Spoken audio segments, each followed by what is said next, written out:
But one thing that is for sure is that this market is growing.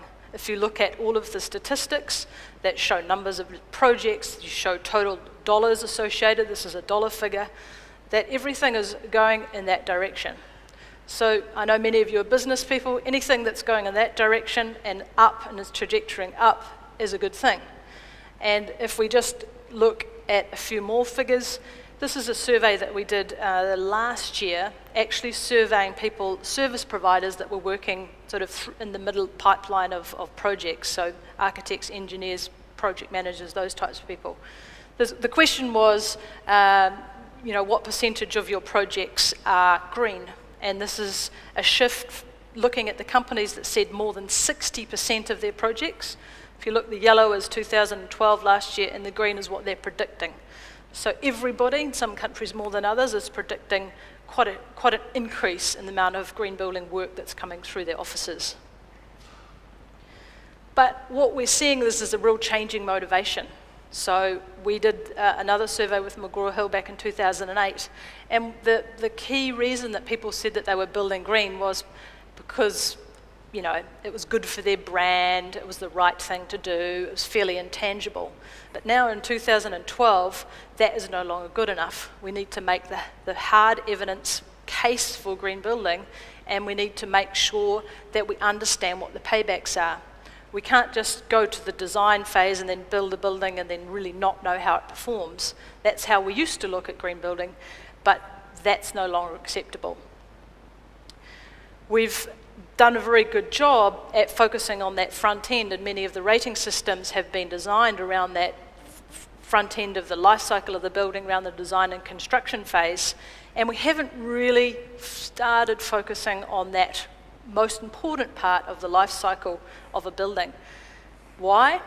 Probably because our responsibility finishes, for most people, by the time you hand the keys over. The Green Building Councils are primarily made up of the service providers in the front end, and we're not very connected with the tenants and the people that use our building. Sure, some of you are facilities managers and run businesses doing that, but I guess you just haven't had a strong enough voice in these forums yet. So if some of you are here, then great. We are also making sure that we do focus on the shift towards that part of the life cycle. Stefan mentioned it before as well. We need to be capturing performance data. We need to be really checking ourselves and saying, great, we've built these green buildings, but do they perform? Do they stack up? And that helps us make the case. So some people talk about this evolution that we're going through as a natural progression. So we used to build buildings lowest cost, just build them, sell them, that's fine. But now we're actually realizing that our built environment plays a huge role in society, and this part of the evolution means that we have to understand these complexities and do something about them, remove some of the barriers, increase policies, increase capacity in education, and all of these things to help us through this evolution of really making sure that our built environment performs for us as a society. The role of a Green Building Council and all of that, I won't dwell on this too much, but I think the main thing here is that we've done a good job at setting a good foundation. You've got many members here today, and congratulations for all the great work you're doing. But now we need to make sure we build demand. So it's still, I think I heard the stats before, about half of all commercial buildings built in the Netherlands are certified. What about the other half? Okay, so most of those are the sort of slightly skeptical developers who probably won't be here today. And they are probably saying things like, there's no client demand, there's no demand from tenants at their part of the market. Maybe they're B grade, C grade buildings, maybe they're outside the CBD, whatever it is. So the next thing we need to focus on is making sure that businesses understand why they should ask for a green building.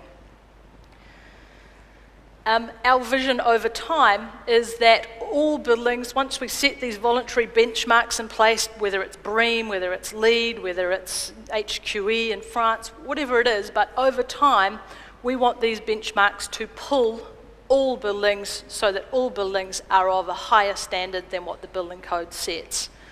In countries where, like I said before, Singapore, or some people even say Germany, where the building code is so high that they don't necessarily need to step too much above it, or if it's a country where the government just sets the building code and these voluntary mechanisms don't work, that's fine. However we get there, we don't mind. It's just, if we're looking at the global picture, we know that in general, building codes deal with health and safety and issues that require minimum performance. And what we're doing as a global movement is setting some standards that are much higher and that we know make business sense and that will pull the whole market towards what we're talking about today. Again, lots of different labels. We are very label agnostic. It doesn't really matter how you get there, but what will matter in the end is how your building performs. And as these databases of capturing data and actually proving and policies that come into place that might require mandatory disclosure of data, like what we're seeing in New York and Australia and other places, how you get there and what you're certified with won't really matter. It'll just come down to the actual performance of your building.